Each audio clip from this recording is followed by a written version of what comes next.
चलिए शुरू करते हैं गायत्री मंत्र की महिमा की कहानी। कई साल पहले जब राजा महाराजाओं का राज चलता था तो एक नगर में देवदत्त नाम का एक ब्राह्मण रहता था। वो बहुत ही साधारण व्यक्ति था। ईश्वर के ध्यान और गायत्री मंत्र के जाप में ही समय बीतता था उसका।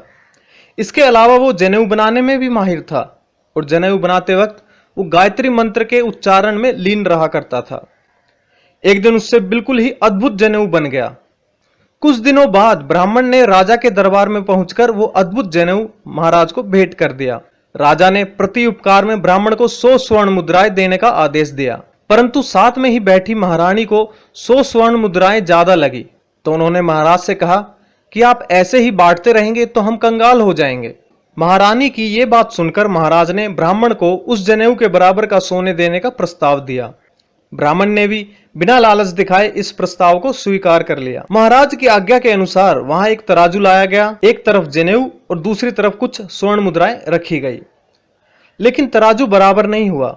धीरे धीरे महाराज के खजाने की सारी संपत्ति तराजू में रखने के बावजूद तराजू बराबर नहीं हुआ। महाराज ने कुछ गाय, हाथी, जमीन और गांव को रखने के बाद भी तराजू बराबर नहीं हुआ।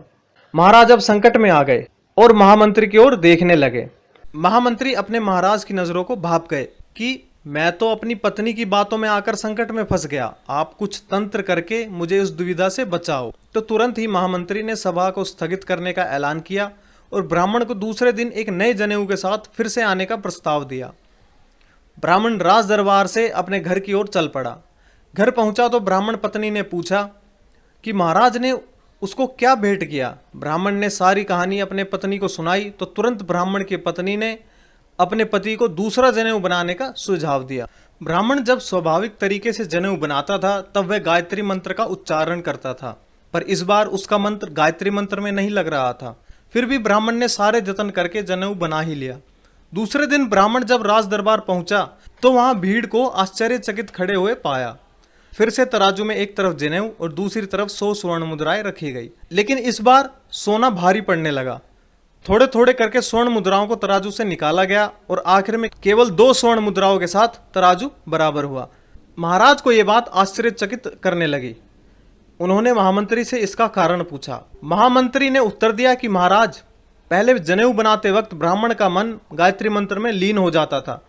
सिर्फ गायत्री मंत्र की महिमा से ही पहले वाले जनेऊ का भार राजकोष की संपत्ति पर भारी पड़ा था, लेकिन जब ब्राह्मण ने दूसरा जनेऊ बनाया तब ब्राह्मण का मन गायत्री मंत्र में लीन नहीं था। ब्राह्मण के मन में लालच आ गया था और कल क्या होगा इसकी चिंता होने लगी थी, इसीलिए इस बार जनेऊ 2 स्वर्ण मुद्राओं के बराबर हो गया। गायत्री मंत्र की महिमा अपरंपार है। गायत्री मंत्र का उच्चारण श्वास को नियंत्रित करता है और जब श्वास नियंत्रण में हो वहां सब कुछ संभव है। इसलिए गायत्री मंत्र के उच्चारण के समय हमें गायत्री मंत्र को ध्यान पूर्वक ग्रहण करने से ही गायत्री मंत्र उच्चारण या सुनने का फल मिलेगा। आशा है इस कहानी से आपको गायत्री मंत्र की महिमा पूरी तरह से समझ में आ गई होगी। इस वीडियो को देखने के लिए आपका बहुत बहुत धन्यवाद।